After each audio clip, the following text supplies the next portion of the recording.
October 732. A Frankish army stands motionless on a hillside somewhere between Poitiers and Tours. Before them, the cavalry of the Umayyad Caliphate prepares to charge. In a century, these horsemen have conquered 3 continents. They have never been stopped. If they break through today, nothing stands between them and the heartlands of Christian Europe. But if they fail, the entire balance of the medieval world may shift. What happens next will be debated for over 1,000 years, and the truth is far stranger than the legend. To understand why 2 armies faced each other on that autumn field, we must first understand how radically different the world of 732 was from the one that had existed just a century before. The Western Roman Empire had collapsed nearly 3 centuries earlier, leaving behind a fragmented landscape of Germanic kingdoms that retained only the faintest echoes of Roman governance. Urban life had contracted dramatically, trade routes had withered, literacy had become rare outside monasteries. What we call Europe was not yet a meaningful concept. Instead, there were competing tribal kingdoms, each claiming fragments of Roman legitimacy while struggling to maintain even basic administrative functions.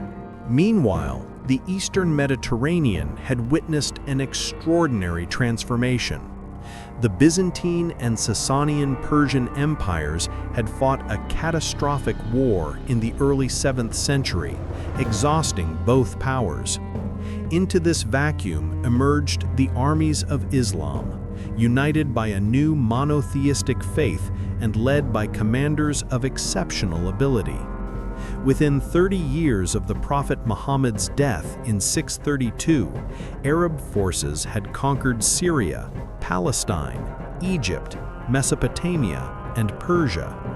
By 711, they had swept across North Africa and crossed the Strait of Gibraltar into Hispania, the Iberian Peninsula.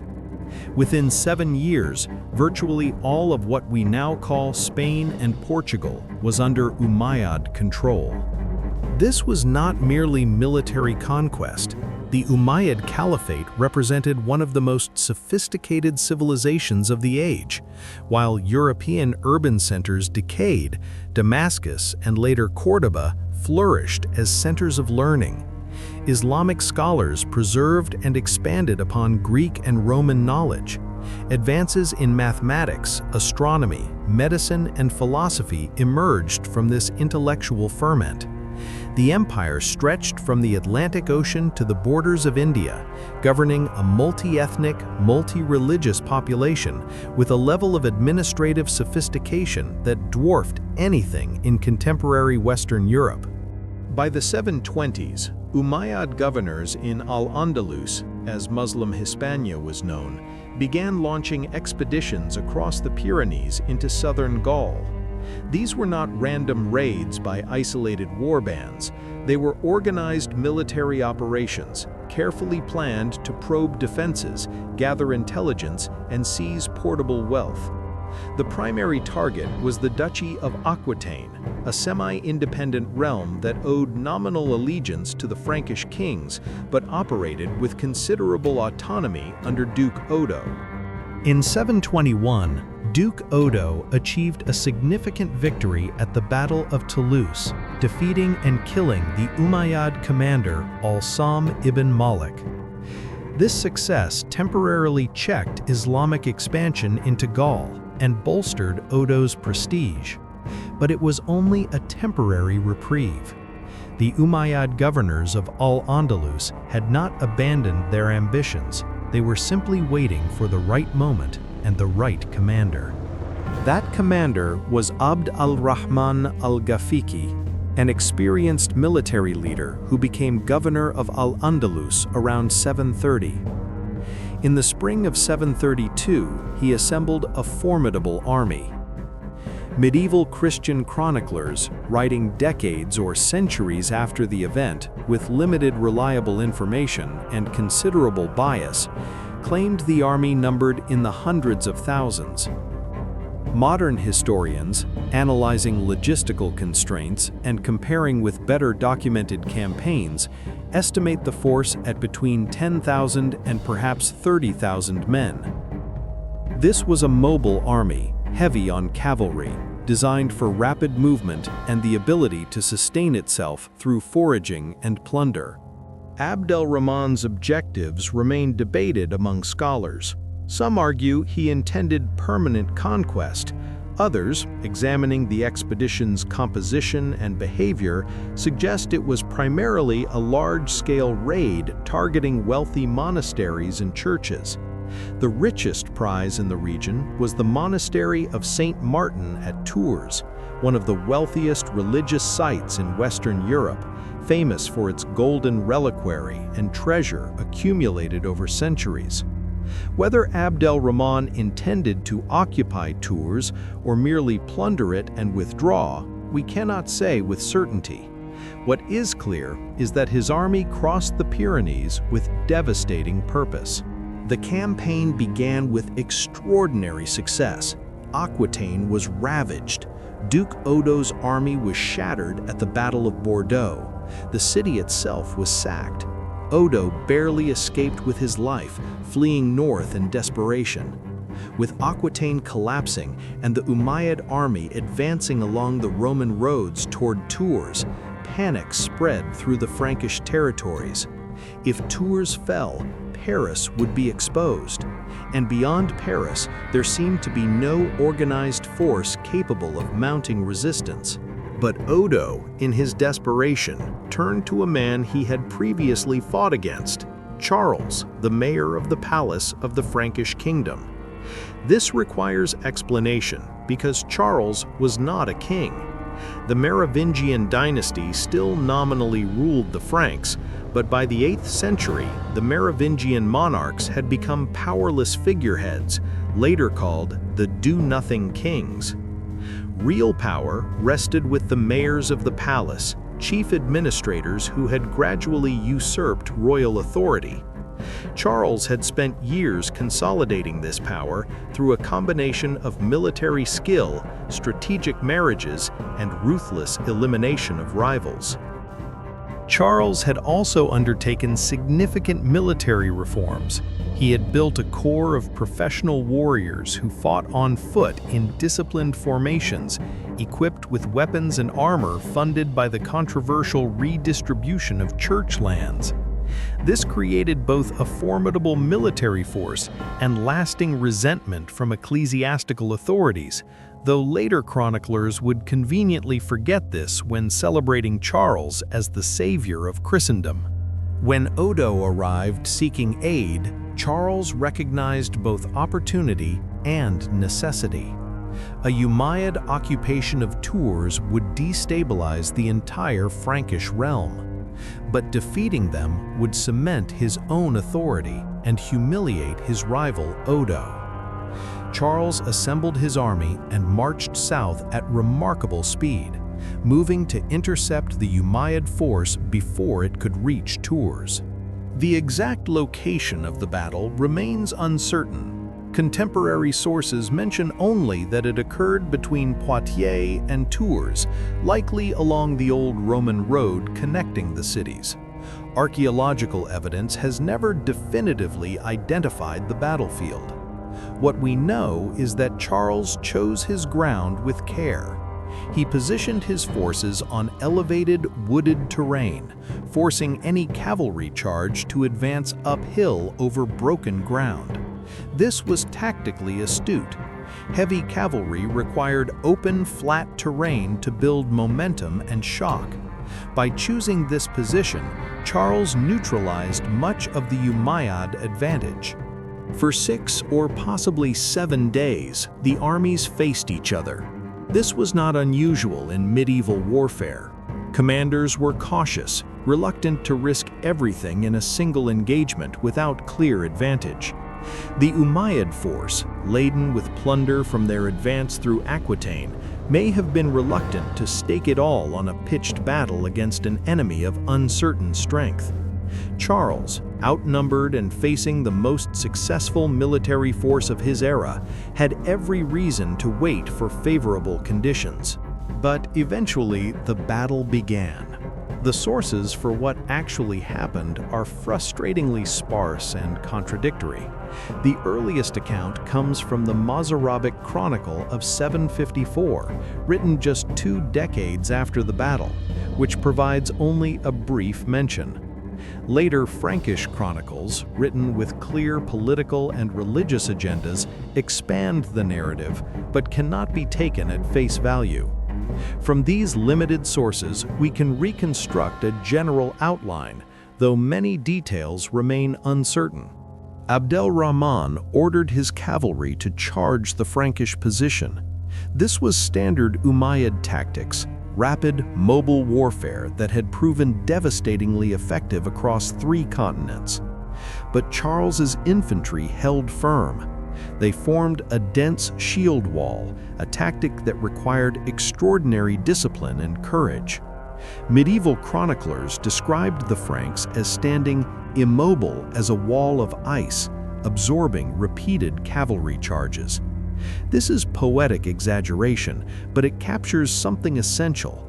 Well-positioned infantry, properly led and equipped, could withstand cavalry assault. The critical moment came when Abd al-Rahman was killed. The circumstances of his death remain unclear.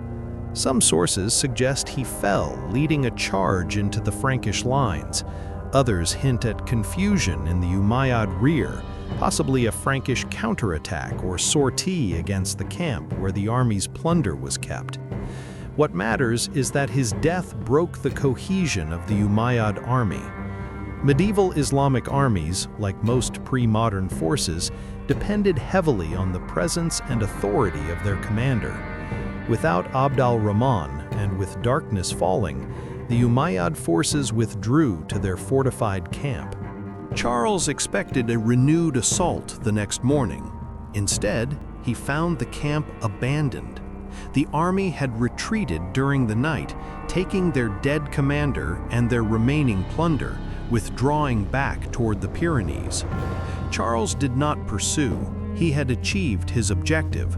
The threat to Tours was eliminated. He returned north to consolidate his political gains, using the victory to strengthen his position against rivals and to extract concessions from Duke Odo. So, did Charles Martel save Christian Europe from Islamic conquest at the Battle of Tours? This is where history becomes complicated because the answer depends entirely on what we mean by the question. For centuries, particularly during the 18th and 19th centuries, European historians portrayed Tours as a world historical turning point, a decisive clash of civilizations where the fate of Europe hung in the balance.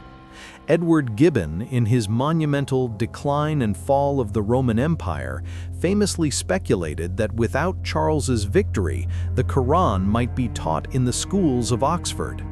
This dramatic interpretation became deeply embedded in Western historical consciousness. But modern scholarship, with access to a broader range of sources and freed from nationalist myth-making, presents a very different picture. The Umayyad expedition of 732 was almost certainly a large-scale raid rather than an attempt at permanent conquest.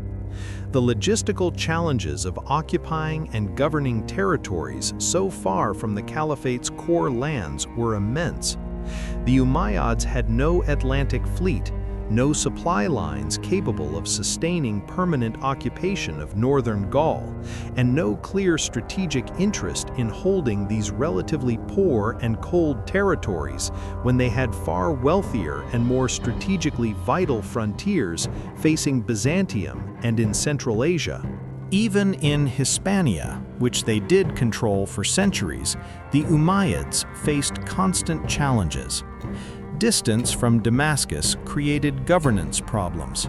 Internal divisions and civil wars periodically weakened their control. Christian kingdoms in the northern mountains of Iberia were never fully subdued. The idea that the caliphate intended or could have achieved permanent conquest of all of Gaul and beyond is not supported by evidence. Moreover, Tours was not the end of Umayyad military activity in Gaul. They returned multiple times over the following decades. Charles himself fought them again in 737 at the Battle of the River Bear. His successors continued these campaigns. The contest for control of the Western Mediterranean was a long, grinding affair, not a single apocalyptic confrontation. What Tours did accomplish was more limited but still significant. It confirmed Charles Martel as the preeminent military power in Western Europe. It demonstrated that Umayyad military dominance was not absolute, that their tactics could be countered by disciplined infantry on appropriate terrain. It may have discouraged further deep raids into Frankish territory, though even this is debated. And it provided Charles with the prestige necessary to establish his dynasty's dominance, a dynasty that would produce his grandson Charlemagne and shape European political structures for centuries. The battle's symbolic importance grew precisely because medieval Europe needed such a narrative. As the Carolingian Empire fragmented in the 9th and 10th centuries and new threats emerged from Vikings and Magyars, the memory of Charles standing firm against the Saracen tide provided a template for resistance. By the era of the Crusades, Tours had been transformed in collective memory into something far grander than the historical reality, a legendary moment when Christendom itself was saved from annihilation. This mythologization reveals as much about those doing the mythologizing as about the event itself. 18th century Enlightenment historians who elevated Tours to world historical status were writing during renewed European Islamic conflict and the height of European colonial expansion. They projected contemporary concerns onto the 8th century. Similarly, some 20th century historians who minimized the battle's importance were reacting against nationalist triumphalism and religious bias, seeking more balanced interpretations. The careful historian must navigate between these extremes. Tours was not the salvation of Western civilization, because Western civilization was never on the verge of total Islamic conquest.